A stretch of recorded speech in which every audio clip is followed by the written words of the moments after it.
Imagine you have a rare disorder that causes your heart to slow to a near standstill. Imagine you black out one day and wake up in darkness in a small box. The smell of silent cement heavy in your nostrils. You scream but no one can hear you. You push at the top of the box but it's not budging. Your breathing quickens. Then all of a sudden you realize you've been buried alive.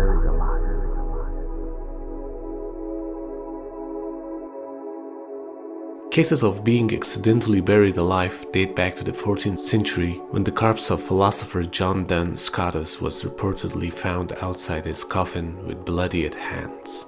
Since then, there have been countless stories of people hearing cries and wails of deaths longing to get out of their coffins. The fear of being buried alive, or taphophobia, has been around as long as we have been burying our deads. The fear was so great that the people in the 18th century started to invent safety coffins. One sort of the safety coffins, designed by Dr. Johann Gottfried Taberger in 1829, alerted a cemetery night watchman by a bell which was activated by a rope connected to strings attached to the hands, feet, and head of the corpse after reviving inside the grave. In fact, a social reformer named William Tebb recorded many premature burial cases. By 1905, he had collected 149 accounts of live burial, as well as 219 accounts of people who were almost but not quite buried alive. Humans haven't always been able to tell exactly whether or not a person was truly dead. Before advances in modern medicine, being buried alive was a fairly reasonable concern. Even among doctors, the definition of death wasn't fully agreed upon. A person was dead when a doctor said he is dead. If the heart stopped beating long enough, the person was assumed to be dead. But a stopped heart often can be restarted. This is routine during heart surgery. Likewise, someone who stops breathing can be kept alive by mechanical ventilator. If both the heart and breathing cease, physicians may institute CPR. When the physicians decide to stop CPR and declare a person dead is a matter of discretion, not an established fact. This uncertainty over the moment of the death is nothing new and has long time concerned scientists and the public. Until the 1950s, death was considered to be the point when any one of the vital functions, heartbeat or respiration, ceased. But they forgot about the most important organ, the brain. Let's have a cursory look at some parts of this vital organ.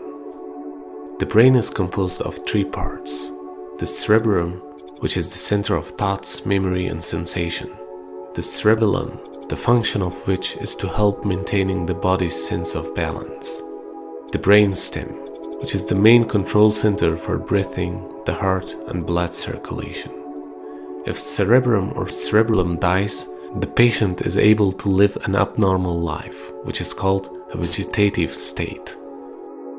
As long as the brainstem is alive, if any of the other major faculties or functions, such as the heart or breathing, stops temporarily, it may be saved and treated. But if the brainstem dies, this is what leads to the end of human's life. This means they will not regain consciousness or be able to breathe without support. There is no hope of saving it. Rather, the patient's life has ended.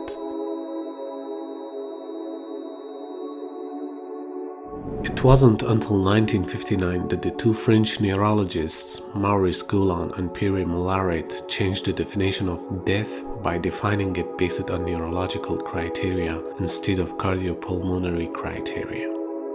They really saved us from being buried alive by stating a specific, unquestionable definition for death. The irreversible loss of consciousness can and should be defined as death. Now here is another fact that might surprise you. When you sleep, your brainstem is almost inactive. And there are those who argue that sleep is also a loss of consciousness due to the inactivity of brainstem effector neurons when a person is sleeping. The brainstem also becomes inactive when a person dies, causing a loss of consciousness as well. And it is for this very specific reason that doctors, when declaring a patient dead, should limit their declaration to the state of brainstem and nothing else.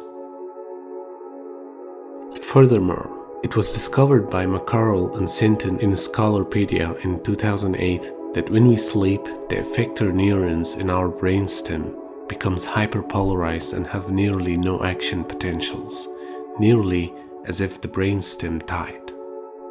It means death is like sleep and sleep is like death.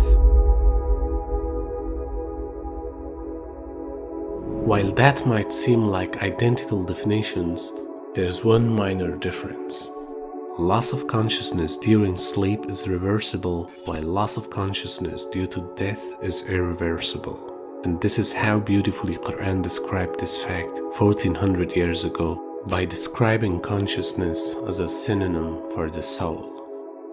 الله يتوفى الأنفس حين موتها والتي لم تمت في منامها فيمسك التي قضى عليها الموت ويرسل الأخرى إلى أجل مسمى إن في ذلك لآيات لقوم يتفكرون.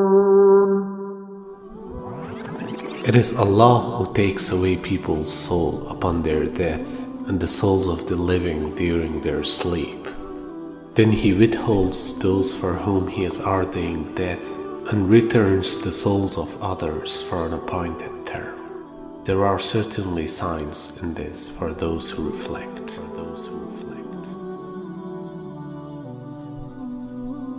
The indication that Quran has given about such an amazing fact, which is only known through advanced science of neurology in a time when there was no primary knowledge about it, is again pointing to the fact that this book is not work of a man, rather it's words of a wise creator who knows the details of everything in the existence.